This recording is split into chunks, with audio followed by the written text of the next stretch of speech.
belum ada sebulan saya ditunjuk jadi ini apa buat perjamuan suci yang dulunya aku ngasih orang ayo minum aku sekarang enggak, saya sekarang gantian bagi-bagi Gusti, luar biasa senangnya hatiku.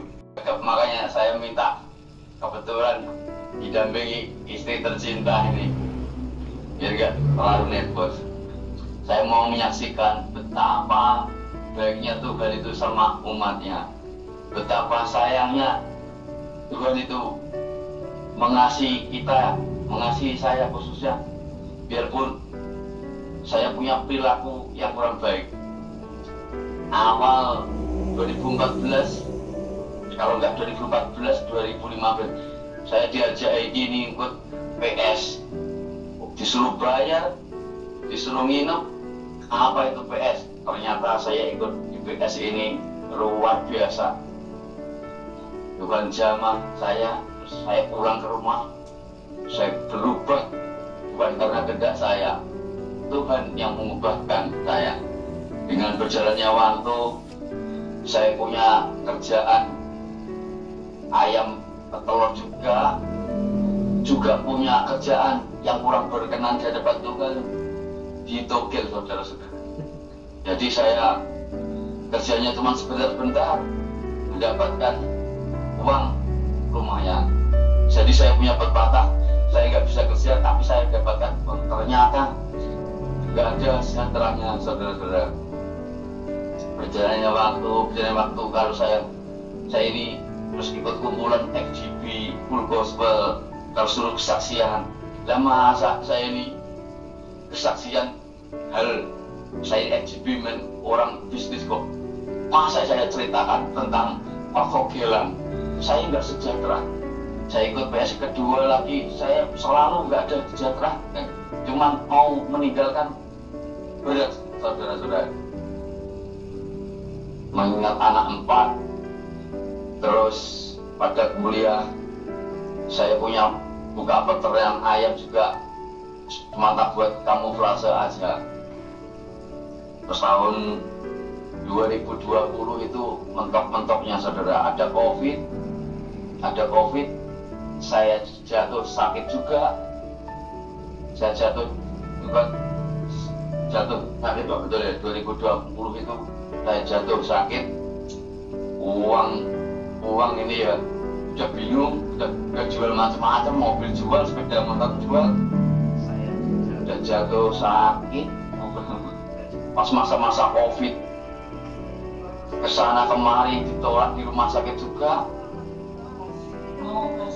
Akhirnya saya diterima di rumah sakit Nahdlatul Ulama NU Tuban. Terus gimana tadi? Shalom. Ya, kemurahan Tuhan.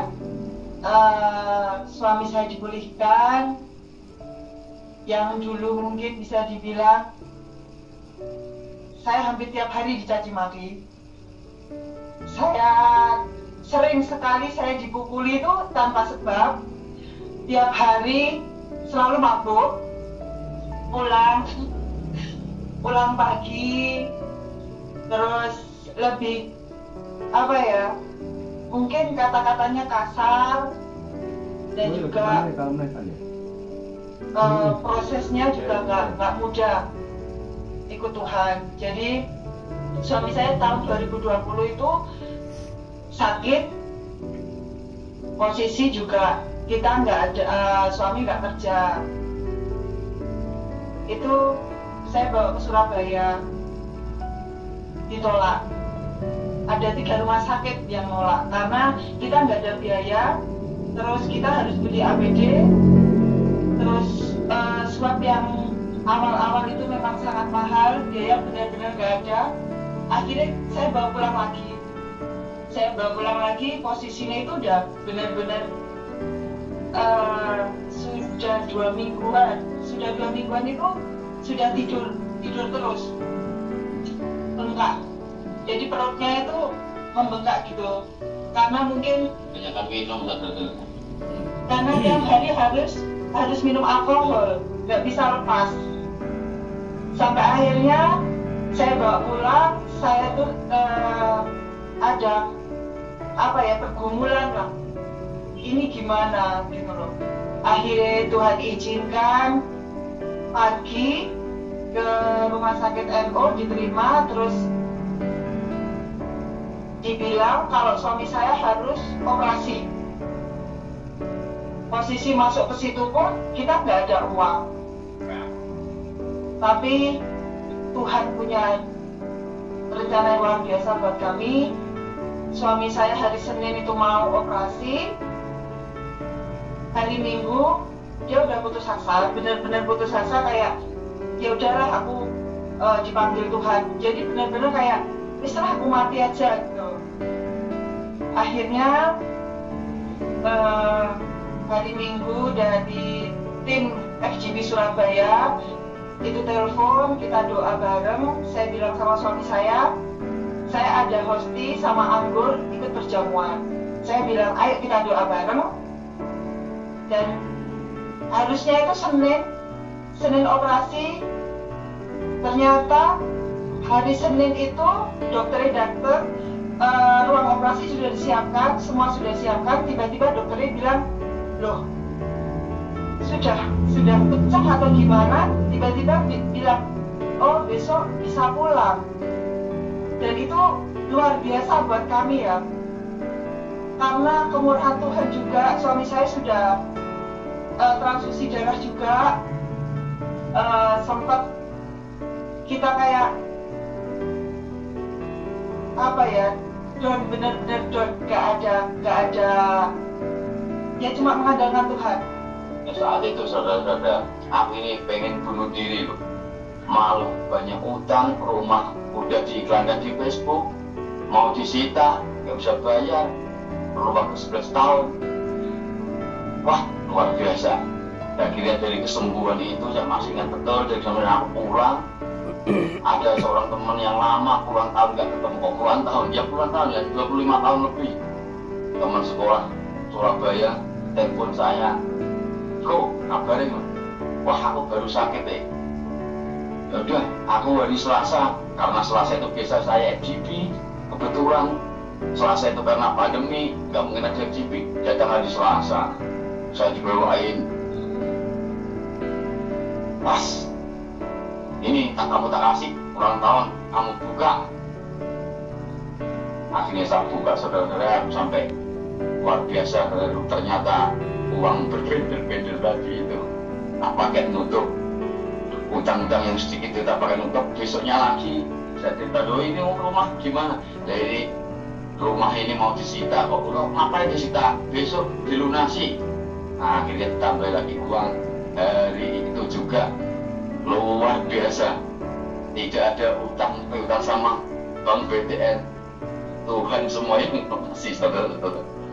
Luar biasa kemurahan Tuhan. Ayo kita beri saya. Saat sekarang ini, puji Tuhan luar biasa. Biarpun masih belum sempurna, saya bangga nyandang jadi presiden chapter FGB, biarpun masih gombal-gambul, saudara. Dan saya berdoa, Tuhan, aku pengen pelayanan di gereja kami. Ternyata, tahu-tahu ya, belum ada sebulan saya ditunjuk jadi ini apa, buat perjamuan suci. Yang dulunya aku ngasih orang, ayo minum-minum, aku sekarang tidak, saya sekarang gantian bagi-bagi usti. Luar biasa senangnya hatiku. Maaf, sekarang saya diangkat jadi koordinator ibadah raya pagi, ya kan juga. Bukan paket luar biasa, kadang saya kayak mimpi, saudara. Aku kok saya gini ya, kok aneh ya. Tuhan memang yang gerakan semuanya, Tuhan pakai. Jadi nggak seorang kekuatanku aku bisa begini. Memang rencana Tuhan, saudara-saudara. Kalau kita bersama Tuhan, luar biasa. Dan hari ini, ya ada hari baca firman juga. Ini diri sambung kita ini, saya sudah mulai habis kata-kata. Kalau dulu itu jam 4, jam 3 baru pulang, dan itu pasti kondisinya mabuk. Kalau sekarang, bangun pagi jam 4, dia baca firman. Dan rajin sekali ya, baca firman, dengarkan pujian, ikut pujian, doa sepakat juga. Kalau dulu awal-awal waktu awal-awal saya ajak doa waktu Tuhan pulihkan itu, Tuhan jamah nggak mau, dan kita bergandengan tangan. Saya bilang, ayo Pak kita doa bareng, nggak mau karena mungkin malu, nggak pernah kan. Terus akhirnya sama anak saya bertiga, kalau nggak kita awali kayak gini juga nggak mungkin bisa, ayo doa sepakat. Akhirnya kita gandengan tangan bertiga. Saya bilang sama anak saya, kamu doa dulu, habis itu papa, terus mama. Karena dari kecil anak saya itu selalu berdoa sama saya, berdua aja, papanya kan nggak pernah. Sampai akhirnya waktu giliran papahnya doa, anak saya tersenyum. Katanya, papa doanya kok lucu ya gitu. Terus saya bilang, saya pegang tangannya, saya liatin kan. Terus habis itu setelah doa, saya bilang sama anak saya, nak, papa baru belajar untuk doa. Jadi kita harus support, harus ibaratnya harus apa ya, selalu support papa lah untuk jauh lebih baik.